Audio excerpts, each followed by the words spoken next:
We wanted to know more about Dr. Saltzman's diet and if there are any foods he avoids. The last time I checked it, it was 74% of Americans were either overweight or obese.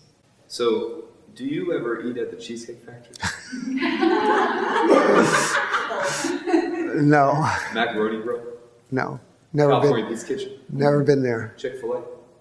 No, but they opened one right Oh, I around. know. They're all over the place. Never Take it been over. Is there a difference between the quality of food at the Cheesecake Factory and the quality of food at McDonald's? No. They may make it. You may pay more, but quality-wise, no. No. And why is that? Why is that?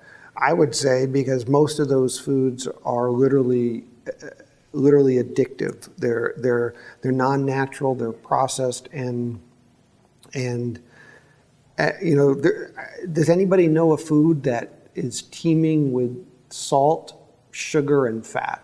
Those foods are literally addictive, and they're addictive, and they really change our brain chemistry. They're not natural. They're engineered to taste so good.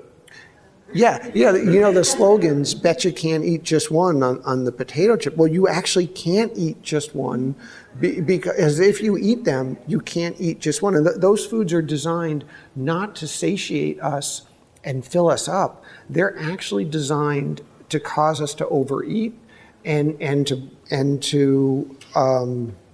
overeat. And I would rather miss a meal than eat there. Do you avoid soy? I'm not a soy fan for a variety of reasons, which I could put out. If you want. So soy is so the cultures that use soy use it as a condiment, a side, it's fermented and they use it as soy sauce. We are putting it into all kinds of foods. It has no place. It has no place to be, and soy is, if it's not organic, is teeming with pesticides. It's hard to digest. It actually can deplete your minerals, and soy has plant estrogens, and not everybody knows that. And an infant on soy baby formula can have higher estrogen levels than a menstruating woman.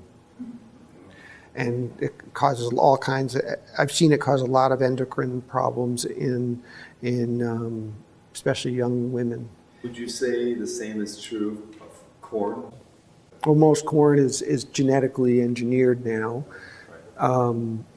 It may not be as dangerous as soy, but because of the genetic engineering, it's not a healthy choice. The problem is for those people that eat that regularly, they're addicted to it. And if for anyone that knows somebody or is struggling with that problem, it's as real as addiction to cigarettes or to alcohol or to narcotic drugs.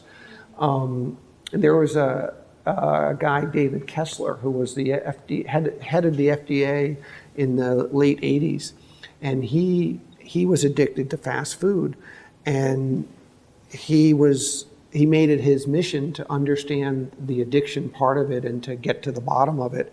And he wrote a great book, The End of Overeating, and he put a lot of time. At the time that he did his research, nobody, you weren't required to share this information. So the places you mentioned didn't tell people what was in their food. And he's the one that exposed the unhealthy, fats and the combination of high fat, high sugar, and high salt, and really brought a lot of awareness to it. But he also did some research that if you there's a medicine you can give to block narcotics from the receptors in the brain that you might give to a narcotic addict. And if you give that, you can give them to normal people and to people who are eating overweight and eating these fast foods, and it will actually reduce their desire to eat them confirming that it's actually an addiction of the brain chemistry and not related to a craving we have to go and have the foods you mentioned. It's fascinating stuff.